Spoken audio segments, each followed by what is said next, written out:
পথে পথে ভোগান্তি থেকে রেহাই পেতে আগেভাগে যাত্রা শুরু শেকড়ের টানে। এবারের ঈদে লম্বা ছুটি, সোমবার থেকে শুরু হচ্ছে ঈদ যাত্রা। তবে তার আগেই বাস কাউন্টারে বেড়েছে যাত্রী চাপ। শিক্ষা প্রতিষ্ঠান ছুটি থাকায় বাড়ির পথ ধরেছেন কেউ কেউ।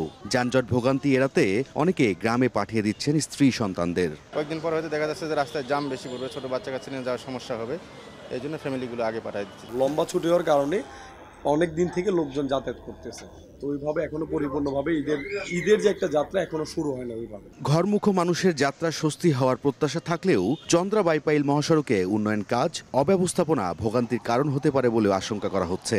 ভোগান্তিতে পড়তেও পারেন উত্তরের বাসিন্দারা। চালকরা বলছেন সাধারণ দিনে 10 মিনিটের পথ পাড়ি দিতে লাগছে 2 থেকে 3 ঘন্টা। সেখানে ঈদ ঘিরে গাড়ির চাপ বাড়লে দুর্ভোগ বাড়বে কয়েক গুণ। সন্ধ্যার দিক দিয়ে জাম আপনার একটু বেশি পড়ে, ওই গার্মেন্টস পুনমেন্টস ছুটিও তখন থেকে আপনার রপ্তানি থেকে বাইবেল পর্যন্ত 1-2 ঘন্টা সময় লেগে যায়। নবীনগর চন্দ্রা মহাসড়কে কয়েকটি পয়েন্টে চলছে আশুলিয়া এলিভেটেড এক্সপ্রেস নির্মাণের কাজ।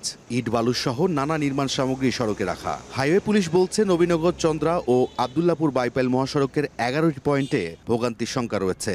ঈদযাত্রা নির্বিঘ্নে মহাসড়কের পাশে রাখা অবৈধ স্থাপনা সরিয়ে দেওয়া সহ প্রয়োজনীয় পদক্ষেপ নেওয়ার দাবি যাত্রীদের। এবার ঈদ করতে ঢাকা ছাড়বেন প্রায় 1,20,00,000 মানুষ।